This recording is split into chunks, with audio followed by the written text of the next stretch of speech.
the ship. And on this episode, we're going to talk about overtime rules. That's in upon further review. We're going to talk about a thug. On DOLT of the Week, we're going to pare down who are the NBA MVPs at the halfway point of the season and much more. But for right now, let's get to the headlines.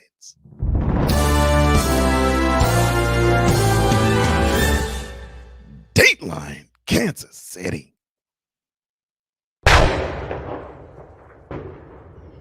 What else cannot be said? I mean, a classic was put on in Arrowhead. The game was 26-21 with 2 minutes to go in the game, but it ended 42-26 in the Chiefs' favor. In overtime. Sterling performances all the way around offensively and even defensively up until the 2-minute warning of that game as well.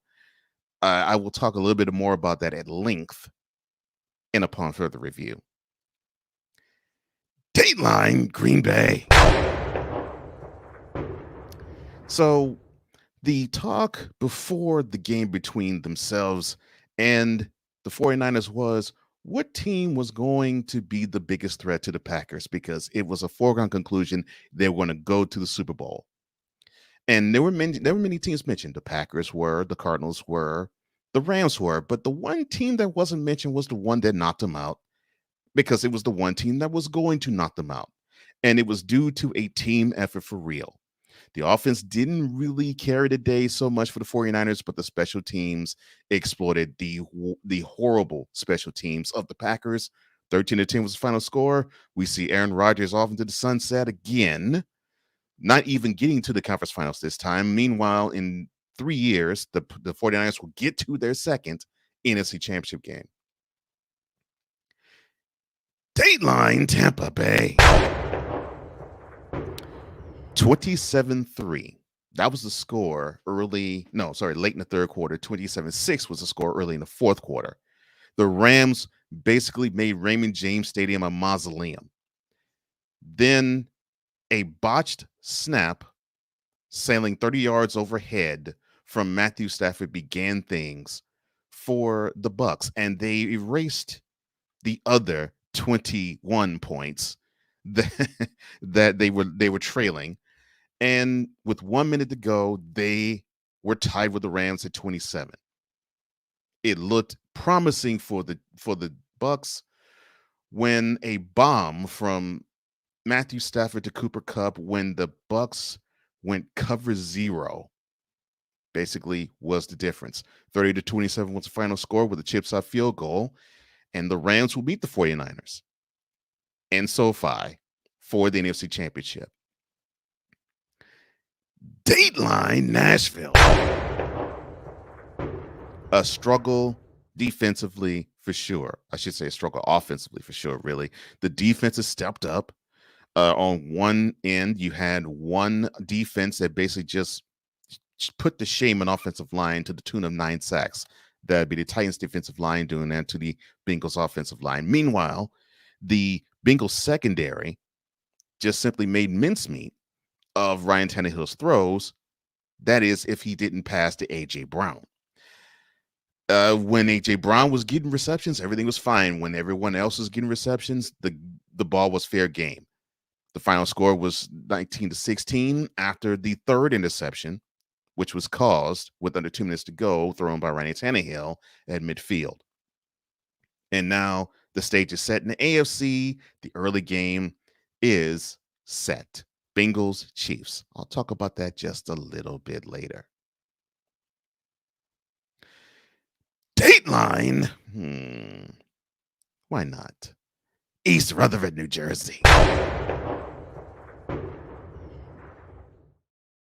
Subban said he couldn't sleep after the Devils' victory over the Hurricanes this past Saturday. But it wasn't about the game. No, it was about his family. And why was that? Well, 23 seconds to an overtime game between the South Carolina Stingrays and the Jacksonville Icemen. The teams came together in a clash. And part in that clash was PK's brother, Jordan. So as he and the Iceman defenseman, Jacob Panetta, skated toward the benches, Subban alleged that Panetta made monkey gestures toward him. Subban PK had this to say about that. Quote, sheer disappointment. It's distasteful. There's no room for it in our game. I'm embarrassed. I'm embarrassed because our game is better than this. Close quote. You know, PK, I really want to believe the game is better for this, and to a certain extent it is. But to a larger extent, you pretty much know what the answer to that question is, or answer to that statement is. When we actually have put a team has actually put a jersey of a black player that had played in hockey up on the rafters this past month, that should tell you how far we need to come in terms of having hockey be a sport embraced by all. You are a pioneer, sir. Even decades later, you are a pioneer, sir, and your brother's a pioneer too. And people just don't know how to handle that. But that's okay. They will have to learn anyway. Dateline NFL playoffs. So the early game is the Bengals traveling to Arrowhead to play the Chiefs. The late game is the Rams hosting the 49ers. The kickoff in the first game is 3:05. The kickoff in the second game is 6:30. Both are Eastern times, Eastern Standard Times. Now, to get what I have termed third time's a charm for one and who's chasing whom for the other, you have to tune in to 2-minute warning. That's who I have predicted who's going to advance to the Super Bowl. But I'm looking forward to these two games because it's going to really be a slobber knocker. Thank you, Jim Ross. And that concludes headlines.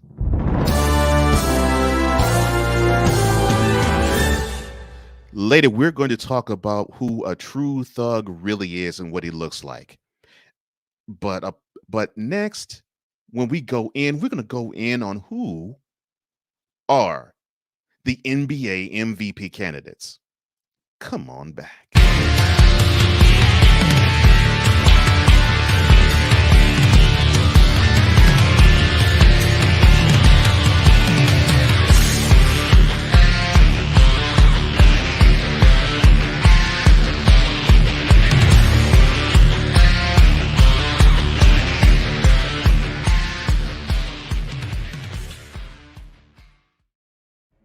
If your sports coverage is like a poker hand, you always want to play the winning hand, correct? That's what I thought.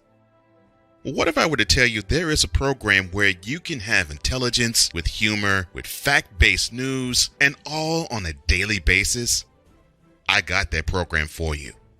On the Daily, presented by Cole Sports, every Monday through Friday, only on YouTube.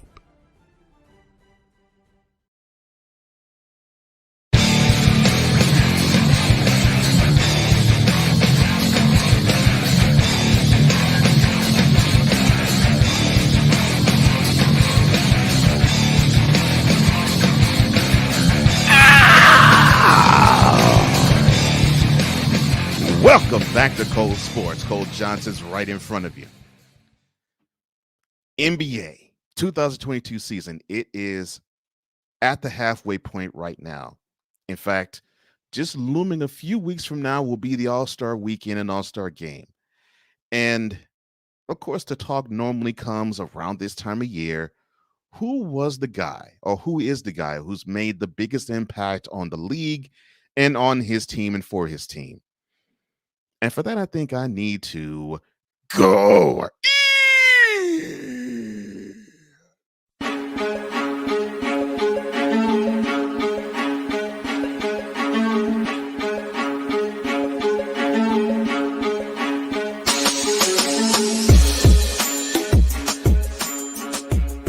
So here we are, halfway point of the National Basketball Association season, the 75th edition of the National Basketball Association.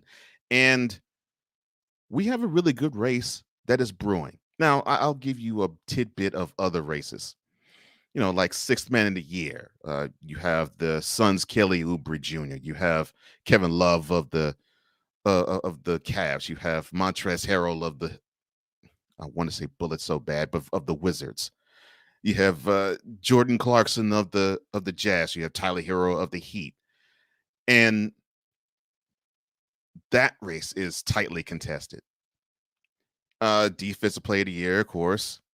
I think it's between right now the Warriors Draymond Green and the Jazz Rudy Gobert. But others that's making noise would be, of course, Giannis Antetokounmpo and Mikal Bridges. In fact, he's getting a lot of love because he is now becoming the presence that you talk about, with the wing player being a two-way player who can lock you down defensively, and he's starting to grow a little bit offensively. Maybe not as big of a leap as you would probably think or hope, but he's getting there. Then you have the most improved player, which more than likely is probably going to be Miles Bridges of the Hornets. But Ja Morant is getting some love there, but I don't think he deserves to be on this list. Not for hate, because I think he's meant to be on a much bigger one. And there's others like Jordan Poole, because to me, we did not see Poole become a go-to player for the Warriors. We figured he would be a role player and a bench player, but he filled in admirably in lieu of Klay Thompson being injured and rehabbing. And then, of course, there's the Rookie of the Year. More than likely, it's going to be Evan Mobley of the Cavs. The job that he has done in making the Cavs become one of the teams that we now have to talk about in terms of, man, they may come out the East. Did any of us think that we were going to say that? They may come out the East. And the possibility of them coming out the East is because of Mr. Mobley. They may come out the East. The Cavs. Not the Nets, not the Heat, not the Bulls, not the Bucks, the Cavs. They may come out the East. And I'll talk about the teams at another time. But when you have contributions like that, it throws you off. Let me see. Coach of the Year. To me, I think it's going to be Billy Donovan of the Bulls, because no one really saw this team become a powerhouse in the East. And I really don't see anybody else possibly even competing for the award. Now, you could say Monty Williams of the Suns. You could say Taylor Jenkins of the Grizzlies. You can even say J.B. Bickerstaff of the Cavs. But Billy Donovan's put together a good campaign, and I think he's going to probably get that nod.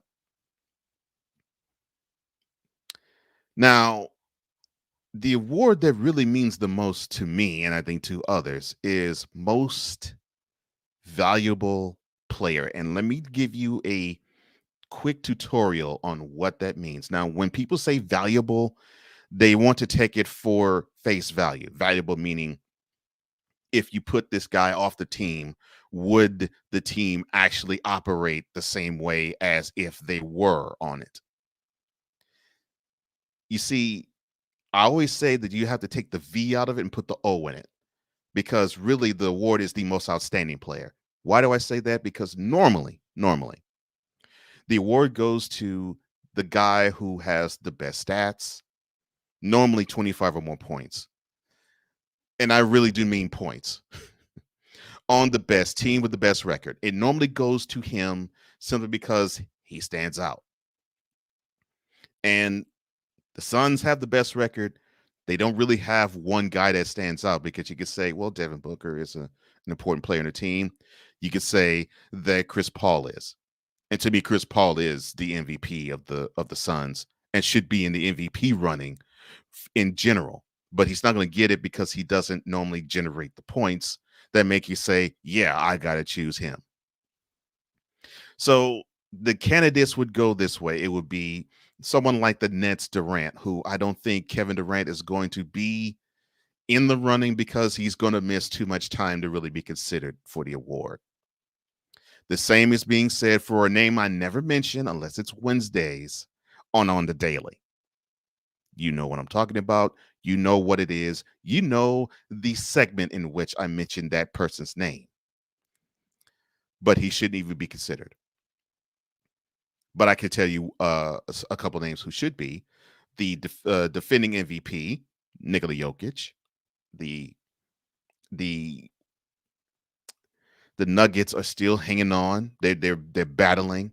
They're battling injuries, and this guy is still showing that he is the best big man in the game. And yes, I know Giannis Antetokounmpo, who also is an MVP candidate. He's a big man too. I know, but I'm not talking about big man from a wing standpoint. I'm talking about a big man from a post standpoint. This guy is a threat to do like what Will Chamberlain would do, and that is actually have multiple point, multiple rebound, close to 10 assists in a season. That's the type of player we're talking about in Nikola Jokic. He's a stud and a half. Antetokounmpo, when you think that he isn't going to improve, he seems to improve. And I just tip my cap to him. The fact that this guy saw that it was going to be a tough season, and he has basically pulled them almost by himself to within the knocking distance of the best record in the East. That says something, because he hasn't had Drew Holiday nor Middleton. He hasn't had them for much of the time during the season, and this is what he's putting forth.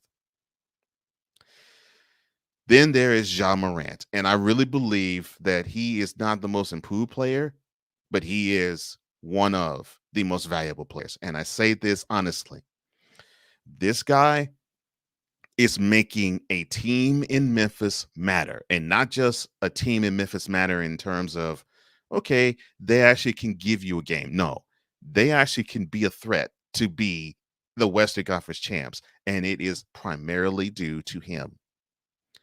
Improved he is, yes, but we're talking about an MVP candidate, and he is one of them, in my opinion.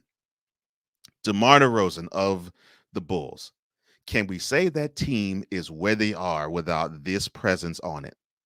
Yes, I know they got Lonzo Ball. I know they got Zach LaVine, and they have Alex Caruso, and I'll talk about him in the next segment. But they are buoyed by this guy's presence, by his steadiness, by his veteran leadership, and he literally is leading this team to being one of the best teams in the National Basketball Association, but the East in particular. But I really believe still, to this moment, the best player today, this year, and the most valuable player thus far is Stephen Curry. And not because he now has 3,000 3-pointers made in a career, and not because he has done so with his team being only 3 games off of the best record in the game, but he's done this without having the best partner that I think you could ever have. He actually is doing it shorthanded too. That is the most impressive part to me about Curry. So all of these actually can stand out like sore thumbs. They have contributed a lot to their teams. But we're going to see who is going to step up and step out and be the ones that are going to be invited to becoming one of 3 possible candidates for the 2022 Kia NBA Most Valuable Player. It's going to be a good race. I really believe it.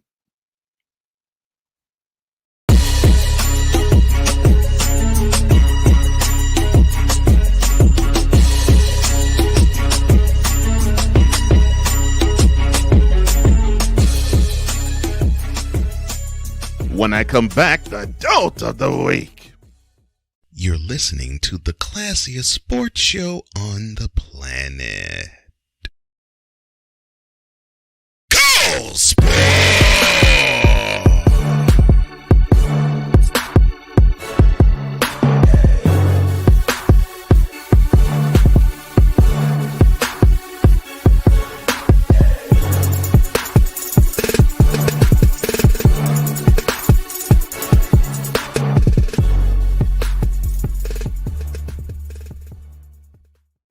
From the Vault, a look back at a key moment in sports history. January 26th, 1997. The Green Bay Packers were ascending to be the top dog in the NFL. 1 year prior, they held a 27-24 lead early in the fourth quarter of the 1995 NFC Championship game. But 2 Emmitt Smith touchdowns dashed the hopes of a team returning to the Super Bowl for the first time since 1968.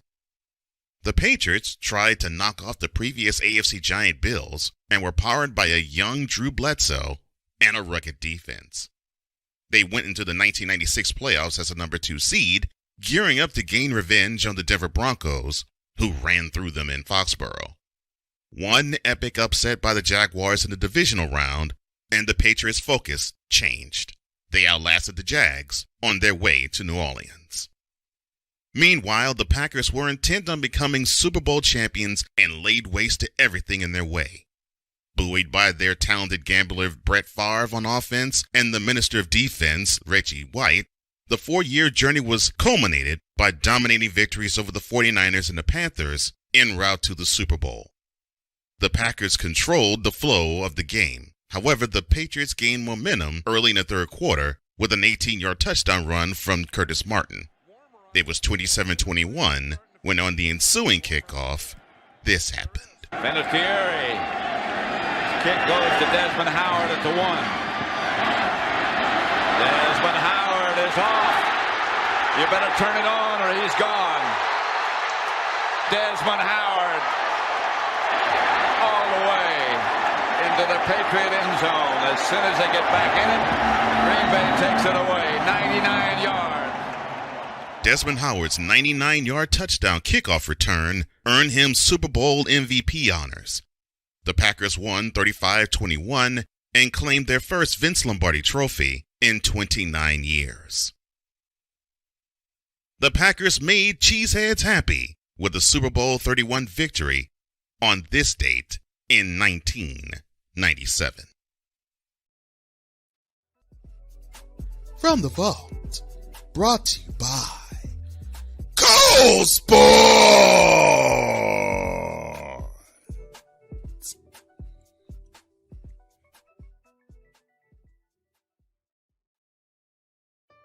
Greatness, agony, defeat, struggle, victory, championship, immortality. Which moments stand out in your mind through the annals of time? Cole Sports presents That Was Then, a sports retrospective. Only on Patreon.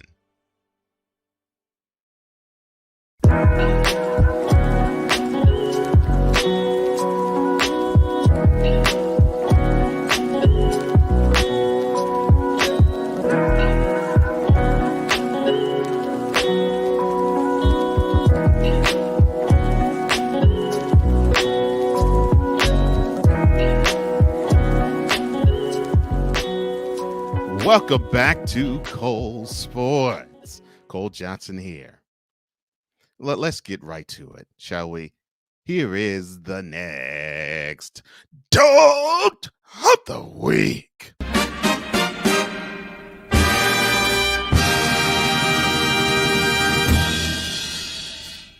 DOLT of the week is sponsored by nobody. The winner of this episode's DOLT of the week is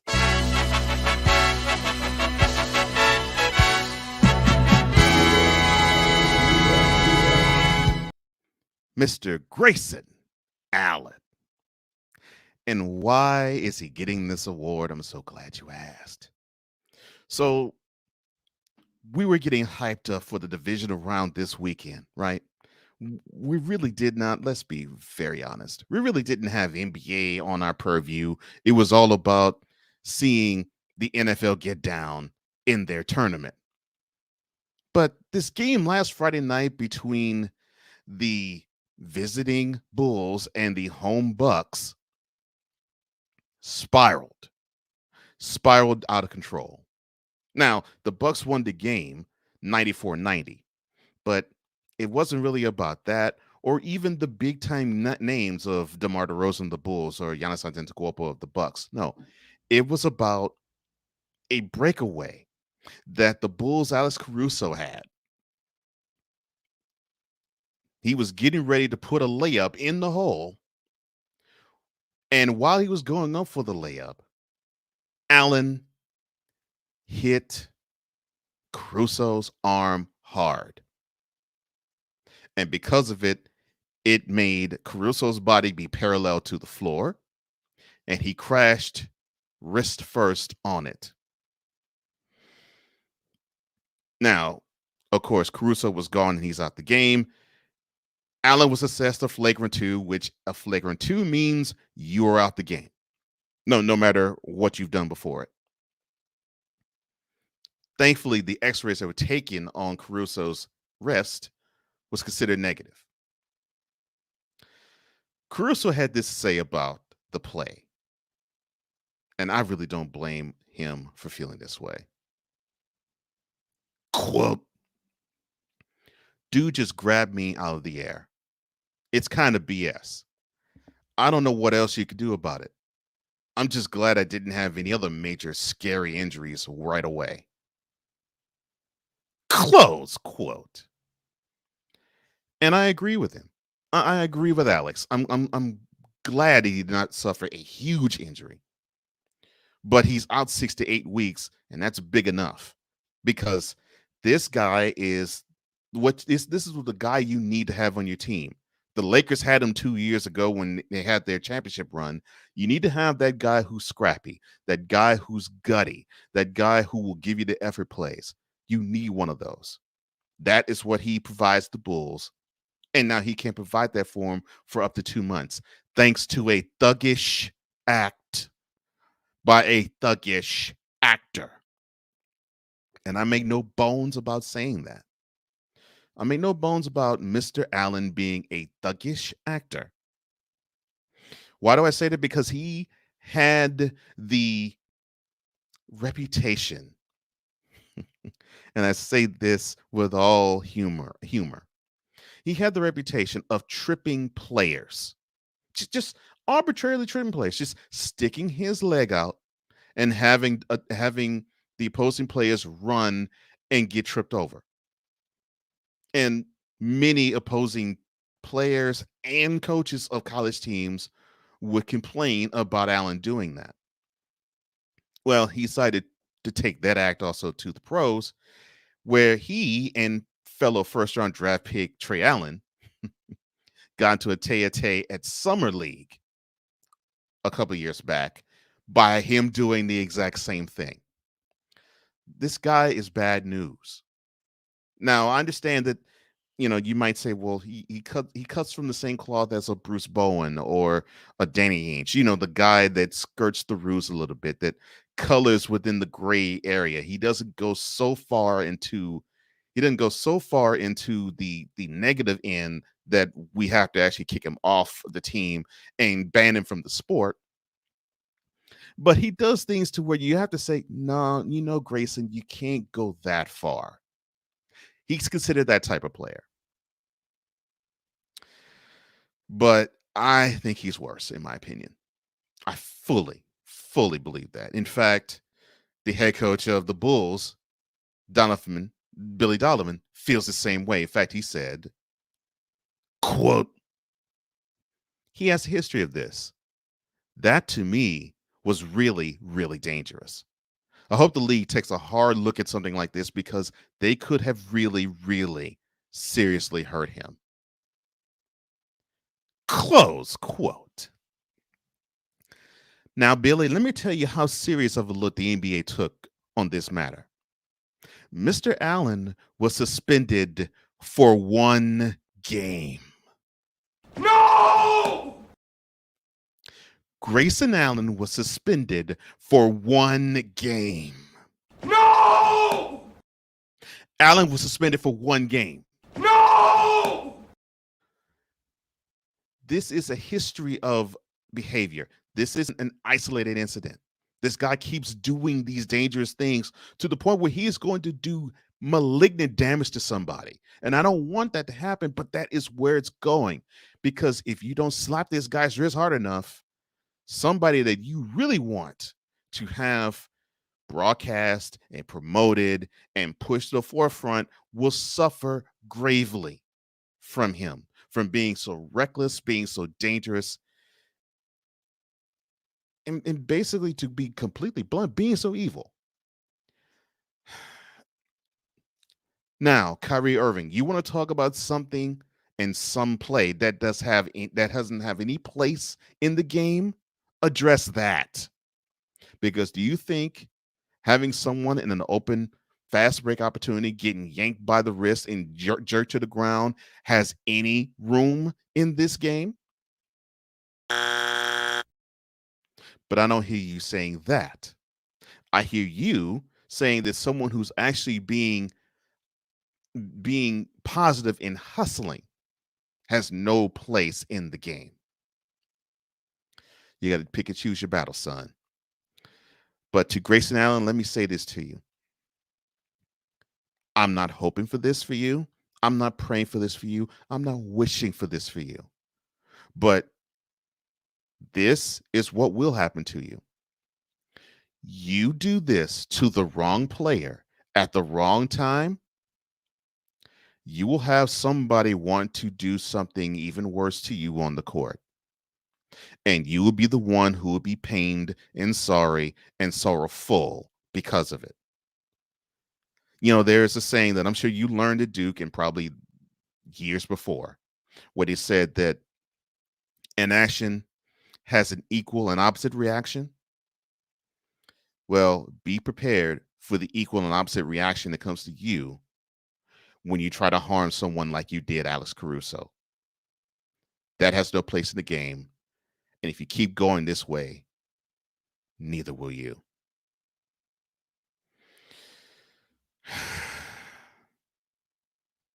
I can't understand why you want to hurt people. Play the game. Don't try to do the extracurricular stuff. It has no place at all in sports, let alone basketball.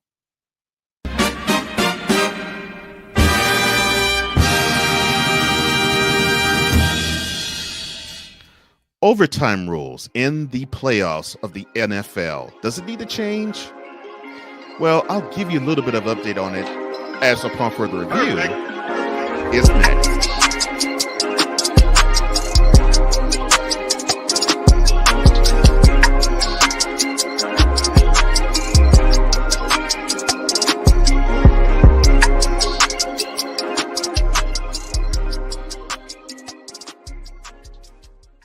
Discouragement, sorrow, distance. Your arguments cause damage to your family. The hurt leads to divorce. You feel like there is nowhere else to turn. But there is hope for you. That's where we come into play. There is an overcomer that lives inside of you.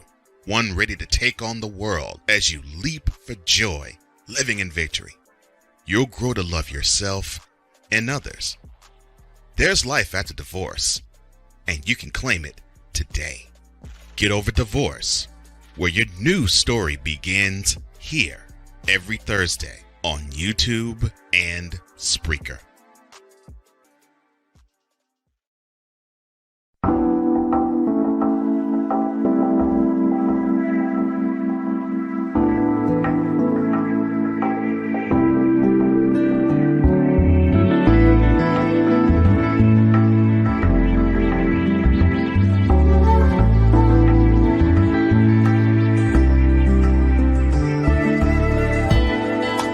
Coming up on next week's Mothership, who's going to go to the Super Bowl and play in SoFi? Plus, halftime of the Super Bowl.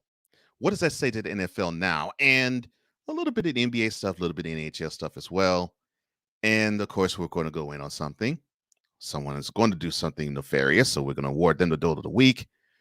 And we might put something on the further review, upon further review, but we're not quite sure yet. You'll just have to tune in. But we're not done with this episode. In fact, we're going to put this subject matter: the NFL's playoff overtime system. Does it need to be overhauled? Does it need to be changed? Is it okay? Is it not okay? That is what we're going to put on the table in upon further review.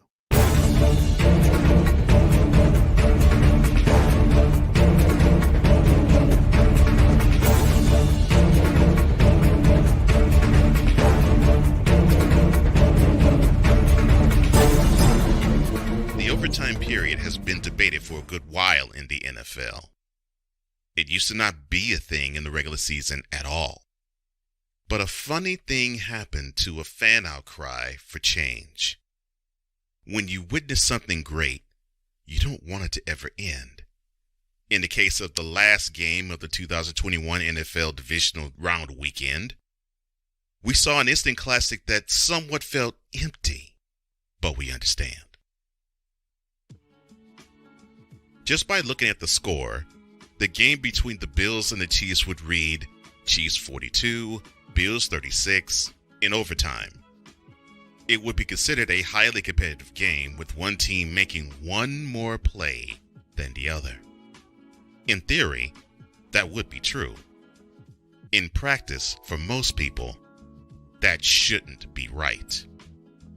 Not too long ago, the overtime in the NFL worked this way. Starting in 1974, they'd play one 15-minute quarter, just like the other four. If both teams were deadlocked at the end of overtime, the contest would officially end in a tie. It was sudden death rules, meaning the first team who scored won the game. It was the same way in the playoffs. The only difference was the two teams would play until the first team scored points, because in the playoffs, there must be a winner, and in the playoffs, there are no ties. We've had a few games go into double overtime. The Dolphins versus Chiefs, 1971 AFC Divisional Round. The Panthers versus Rams, 2002 NFC Divisional Round. And the Ravens versus Broncos, 2012 AFC Divisional Round. The first two games were under sudden death rules. The Ravens versus Broncos matchup reflected the current rules in place today. More on that later. It seemed to be fine. That was until the 2009 NFC Championship game. The Vikings and Saints played a competitive, evenly matched game, and they went into overtime tied at 28. The Saints won the coin toss, marched down the field, and kicked a chip shot game-winning field goal, sending the Saints to the Super Bowl. And the Vikings, they went back to the Twin Cities without even having the ability to gain possession in overtime. After that game, it was a growing sentiment to change the rules just a tad. Seemingly, overtime was due to the luck of the draw or the luck of a coin flip. Because of the compelling argument the 2009 NFC Championship game presented, the NFL in the offseason in 2010 decided to tweak overtime to the following. A field goal on the first possession would not end the game. If the team who won the coin toss in overtime scored a touchdown, the game was over. We'll get to that momentarily. If the team that lost the coin flip held the squad which got possession in overtime first to a field goal, then the second team would get a possession in overtime. Should that team which won the coin flip not get any points, the game then turns automatically into sudden death. Little opposition came after that tweak. The overwhelming thought process was that if the team that won the coin toss scored a touchdown in overtime, the opposing squad doesn't deserve a chance at possession, period. It looked rather safe in terms of not changing until the 2018 AFC Championship game. The Chiefs hosted the Patriots at Arrowhead Stadium, and it was billed as a tested veteran QB versus the upstart wonder kid QB. The Patriots controlled most of the first half, the Chiefs dominated the third quarter, and the lead went back and forth in the fourth quarter until it was tied at 31 going into overtime. The Patriots won the coin toss, and they promptly marched downfield and scored a touchdown with the Tom Brady quarterback sneak, ending the game 37-31. The Patriots were Super Bowl bound and eventually Super Bowl champs, while the Chiefs were NFL office bound. After that game, the Chiefs proposed to have each team get at least one possession of the ball regardless of if the first squad scored a touchdown. It was reported that the proposal got little support and it died before it got any traction. How ironic that the Chiefs argued for the rule change when they benefited from the status quo 3 years later in the 2021 AFC Divisional Round game. The sentiment was there, but the support was not there in 2019. In the aftermath of the Bills-Chiefs game this past Sunday night, it is overwhelmingly there. 25 points was scored within the last 154 of the game.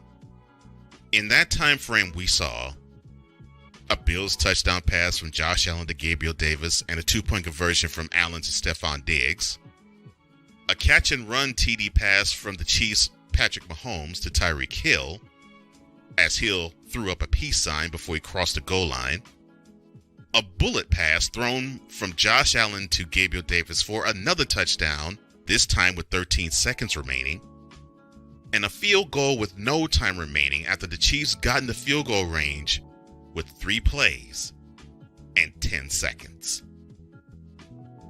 Because of the frantic end of regulation to that game, followed by the TD pass from Mahomes to Travis Kelce with under 11 minutes remaining in the first overtime, the viewing public thirsted and longed for more. Credit to the Bills, they accept the rules as they are. However, just because it's the rules does not make it right. It's not like the NFL is immune to making tweaks, after all. This is the first season where they played an 18-week, 17-game schedule. We witnessed our first ever Monday Night Football playoff game in league history.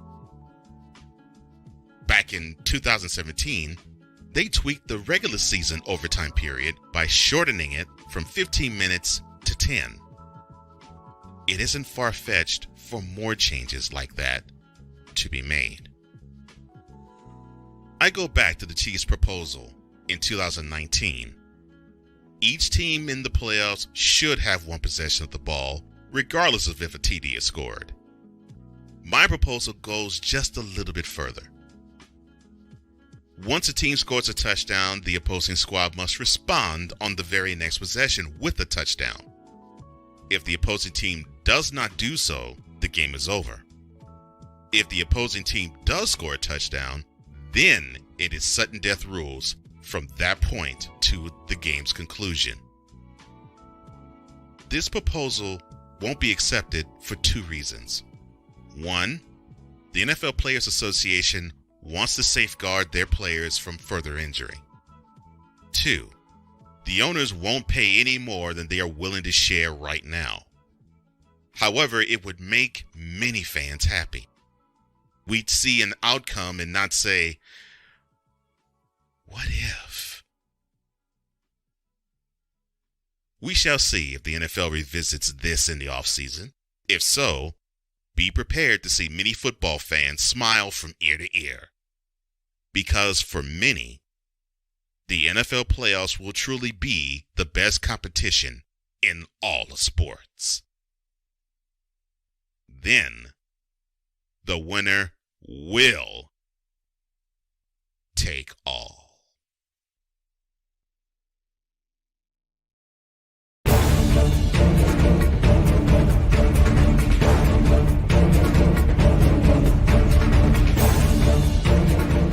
Thank you so much for joining me on this episode of Cold Sports. And if you feel compelled to want to see something or want to have me talk about something, all you have to do is drop an email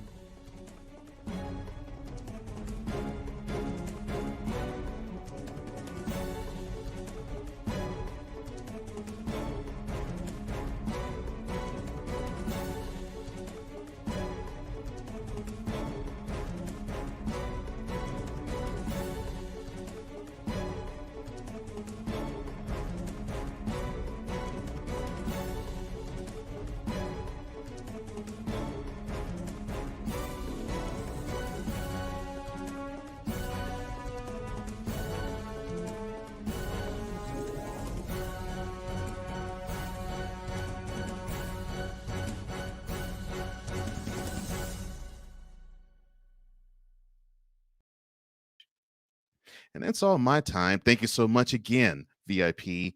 For all of us here at Cole Sports, I am Cole Johnson. And this is...